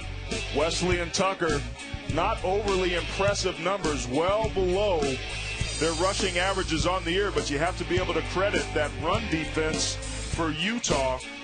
14th in the country, allowing under 3 yards per carry. Granted, TCU's been able to light them up through the air, but when they've run it, the Utes have held. Andy Dalton's gone the distance. Nearly 11 minutes left to play. Wayman James spins and works his way to the 23, 24-yard line. Boo Anderson on the scene of Utah. Chaz Walker also in on the tackle.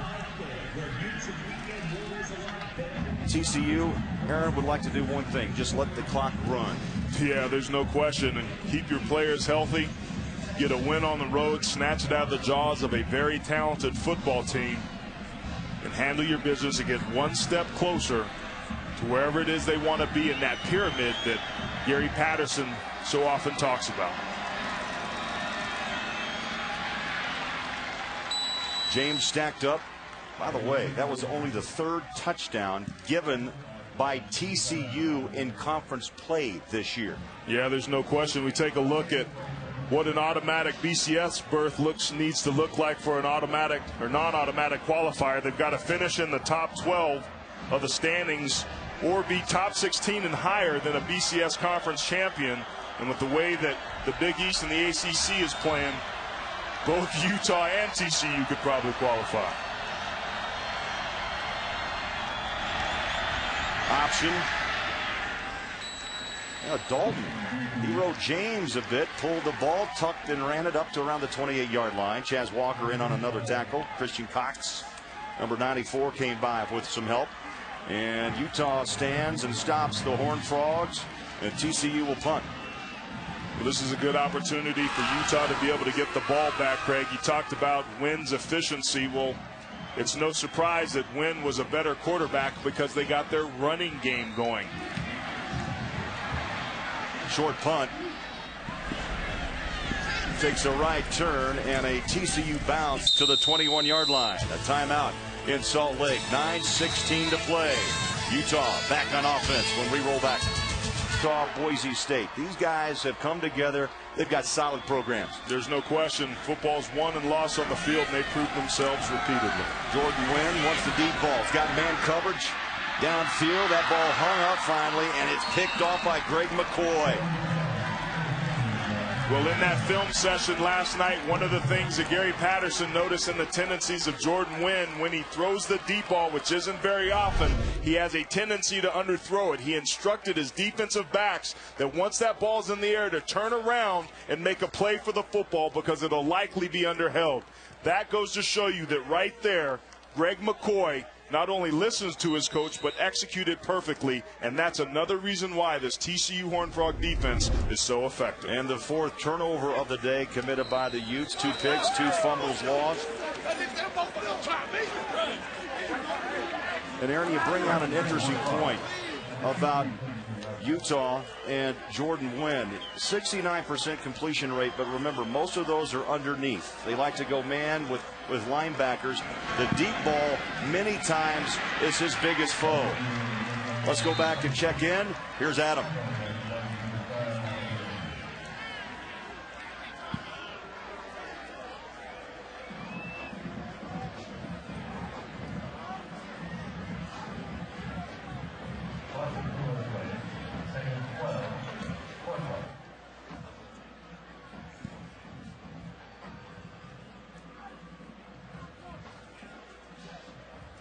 Oh my, they'll be partying in Happy Valley. Joe Parr, 400 career wins. That is monumental. TCU still taking it at Utah. And Jeremy Curley, you know, he's been curtailed much of the day, but just like that, he can pop off 28 yards. And they move the chains inside Utah territory now. Aaron at the 44-yard line. He's such an explosive player and one of many playmakers for this TCU offensive team. They like him on the bubble screens. Earlier on in the year, he struggled with drops and his concentration wasn't maybe where it needs to be. But today he's played very, very well, averaging over 10 yards per catch. Of course, had that great touchdown catch earlier in the game. They double stack 2 wideouts each side of the field. Throw a quick pass outside. Curley. And Curley rumbles inside the 40, 39-yard line, short of the first down. That brings up 3rd down. And Jeremy Curley, I tell you, we've been looking at 2 of the finest punt and kick returners, Curley and J.P. Smithson today. Both with speed, and boy, Curley just has that incredible breakaway ability. No question, they use him just like Utah uses Jeremy Brooks, another 85, but he gives you that extra added wrinkle in that Wild Frog package, and man, he's the 2nd best quarterback this team may have. Slingshots it in for a touchdown to Bart Johnson. That was late in the first quarter in that early 20-0 lead. Tucker the back. Head to the near sideline, couple of stiff arms, and finally chopped down to the 26. These are great quality reps for this TCU running game, and Matthew Tucker with Ed Wesley out of the game. Very patient runner on that last play, trusted his offensive line. Gary Patterson has to feel good about the way his offense is producing, getting his players in. And Aaron, a question I think a lot of people will ask in college football: if you run the score up against this team that came in ranked 5th in the BCS, how does that compare now when the computers go back and do you lessen though the fact that Utah not as good as many thought, or does it help elevate your status? No, I think it helps elevate your status. The computers obviously don't take in margin of victory, but there's nobody in the country watching this TCU team that shouldn't walk away impressed. Dalton absolutely near perfect. A career high in passing yards. And Casey Paul Hall, the redshirt freshman, recruited by Florida and Notre Dame, will get some snaps here down the stretch. He's 6'4", 208. Dalton goes 6'3", 220. So, you know, when you become a senior, I guarantee you, we talk about Casey Paul Hall, he's going to be in that 220, 225 range. Yeah, there's no question, and that's the type of size that you want to be able to keep yourself durable. I said earlier minutes ago that Jeremy Curley was the 2nd best quarterback on this team, and that was no offense to Paul Hall. He's going to be a good one. Robert Deck, number 87, is checked in, tight end. Right now, Gary Patterson getting a chance to throw a couple of guys who deserve some reps. A 40-7 lead, under 6 minutes to play. Paul Hall, the ball carrier, he takes a pop right on his number 4 by Met Martinez. Maybe a yard up to the 21-yard line. Clock is under 6 minutes. And there'll be plenty of talk around college football, plenty of talk in Salt Lake City. plenty of talks from the critics about Utah about how good this team actually is because of the schedule they play. You remember they knocked off Pitt in overtime to start the season. It was a very soft schedule up until last week against Air Force, and remaining on this schedule for Utah next week at Notre Dame, at San Diego State, then you finish up at home against Brigham Young. Yeah, but you can also make the argument that they played against Iowa State and dominated them. And look at that. The ball is fumbled and a touchdown. Wayman James, right place, right time. Paul Hall lost it. Utah overran the ball, and TCU finds the end zone again. When it rains, it pours. The football gods are smiling brightly upon this TCU offense. You have a lot of your second string in there. Paul Hall mismanages the football, but a heads-up play by Dean, being at the right place in the right time, showing you exactly how to make hustle pay off.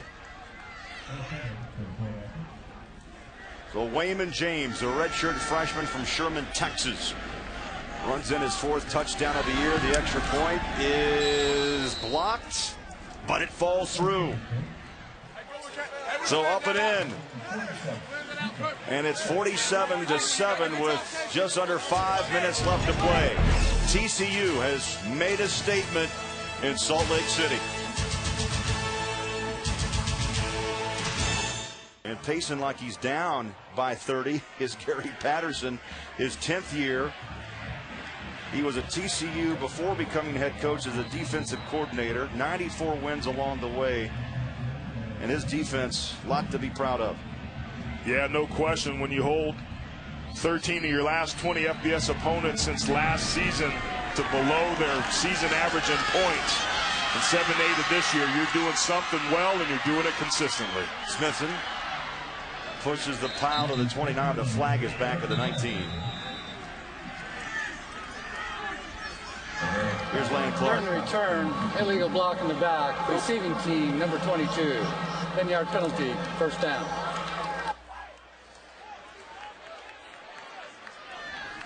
Well, at this point in the ball game, Craig, you got to play for pride. You look around at your buddies, your seniors.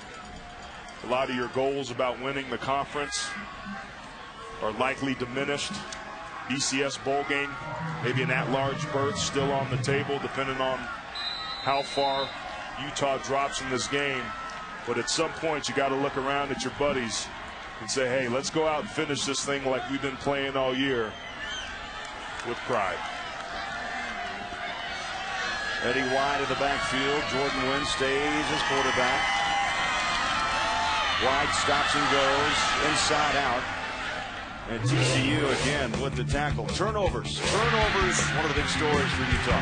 Well, it started early on with that pass pressure, and then the pressure again forces Wynn into some bad situations. Then the old punch drill, Jason Teague popping one out, and then the underthrown deep ball, Greg McCoy doing just like he was coached the night before in the video test, turning around and making the play in the short ball. Now we talked to Kyle Whittingham, Gary Patterson, both agree you cannot turn the ball over. 1, you may dodge a bullet. 4 will get you beat, and beat in a big way. Well, Utah needs to look no further than their game last week against Air Force. It was a very tight ball game. Air Force gave Oklahoma all it could handle, and they needed 5 forced turnovers to be able to get out of there with the win. You just can't win turning the ball over. I don't care what sport it is. How about points this season? I mean, this offense was rocking. 45 a game today, held to 7. I mean, and this is a defense on the road now. Right. This was labeled and hyped as the biggest football game in Utah State history. Batted down incomplete. Braylon Broughton getting some rush upfield and getting his hands on the football. He's a backup defensive end, plays behind Stanley Maponga. He's got him at the 3 technique position. It was going to be a screen, but he kept his hustle going and got upfield, was able to get them big, long arms of his up and forces Utah into another punt. 8th of the day by Sean Silverwood. Curley's going to give TCU 5 field position. That's a beautiful punt. Curley backpedals at the 37, and that's where the Horned Frogs will start. A 51-yard boot. Oh, baby, what a big one down in Death Valley. But I tell you what, he's got an unbelievable knack to be able to have some pretty courageous play calling. Pistol offense. Paul Hall, the handoff, and a stiff arm by Andre Dean, number 30, who gets a couple of reps here late. 21 carries, make it 22 on the season. And this guy just has the knack for big yards, about 7 yards a carry. You know, Wesley's good for nearly 7. Tucker's good for 5. Wayman James is good for 6.5. Yeah, TCU has 9 players that average over 4.5 yards per carry, and Andre Dean, former high school teammate of Andy Dalton, transferred into the program and has been a nice addition to a very deep group of running backs. Clock under 3 minutes. Paul Hall stacked up, dropped for a couple of yards, loss. May not happen yet, so TCU's national championship aspirations are still well alive. Andre Dean knocked down after picking up a couple of yards. You know, you go back to 1988, Aaron. Auburn had an incredible defense. They allowed just 7.2 points a ball game. Now think about this. With still, what, 3 weeks of football to play? Actually 2 for TCU. They got San Diego State and at New Mexico. I mean, you got a chance to really do some damage and make a little history. And you get below that 7-point mark, my goodness. Don't think for 1 second that Gary Patterson and Dick Buppas don't have their eyes on those numbers. This team is very well aware of where they're ranked, and they take it seriously. Dean takes a pop, but he got the first down. Just past the 41-yard line.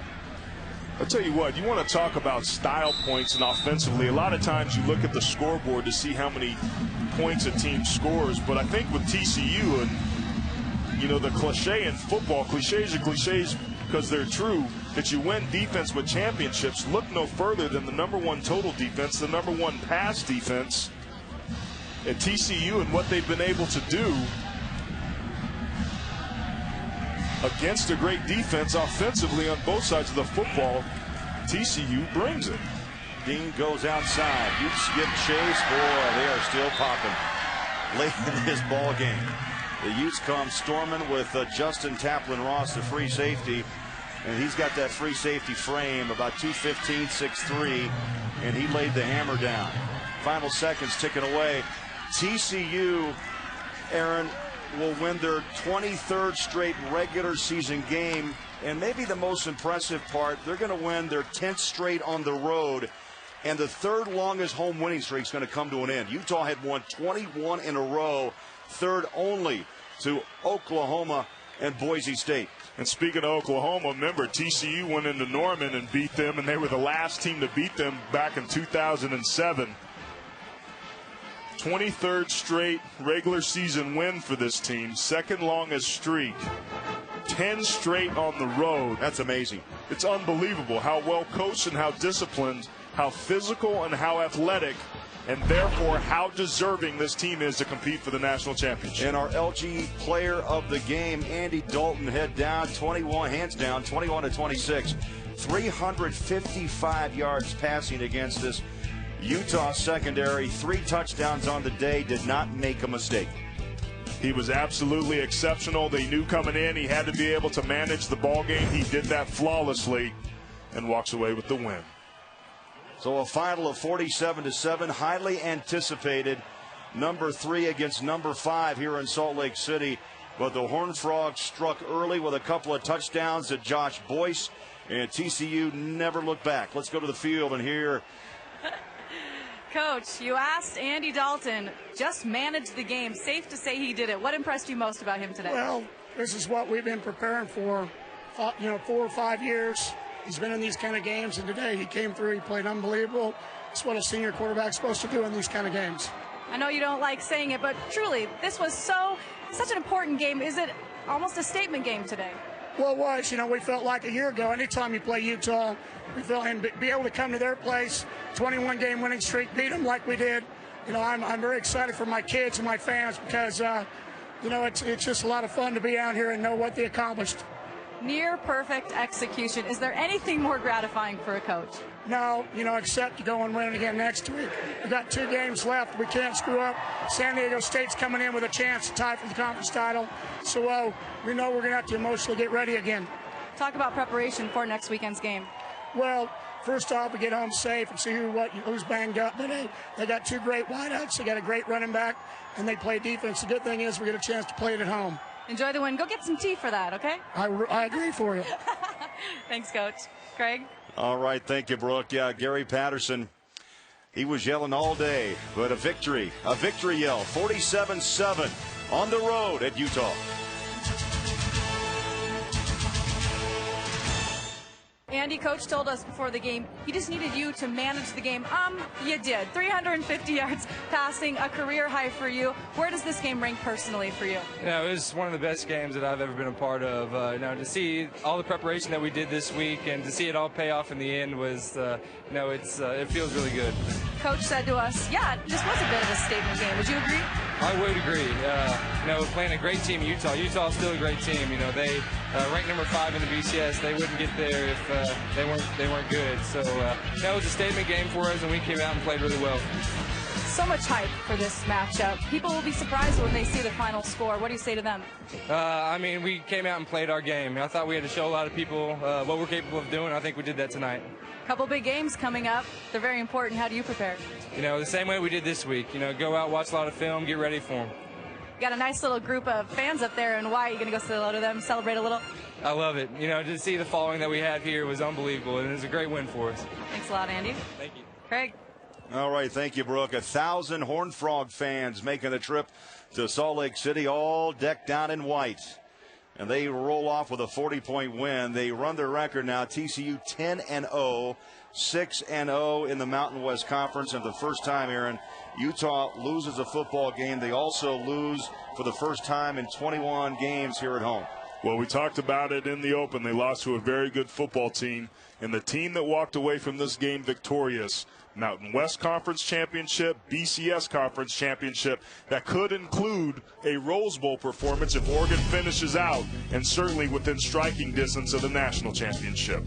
And when you take a look at the top 10 of the BCS standings, Utah's certainly going to fall out. Alabama and Nebraska in a nail-biter, fighting for their lives right now, maybe opening the door for a 7-1 Oklahoma, maybe an 8-1 potential Pac-10 champ in Wisconsin. A lot of movement. Every single team last week in the BCS in the top 10 moved. We may be looking at similar movement this week. Bottom line is great TCU performance today. Well, the final here in Salt Lake City, TCU, a statement game, 47-7 for Brooke Olzendam, Aaron Taylor, our entire CBS College Sports Network crew. Craig Bolerjack saying so long. For scores, highlights, features, and more, go to CBSCollegeSports.com. And after the break, stay tuned. Inside College Football Live is coming up next. 47-7 TCU. This has been a presentation of the CBS College Sports Network.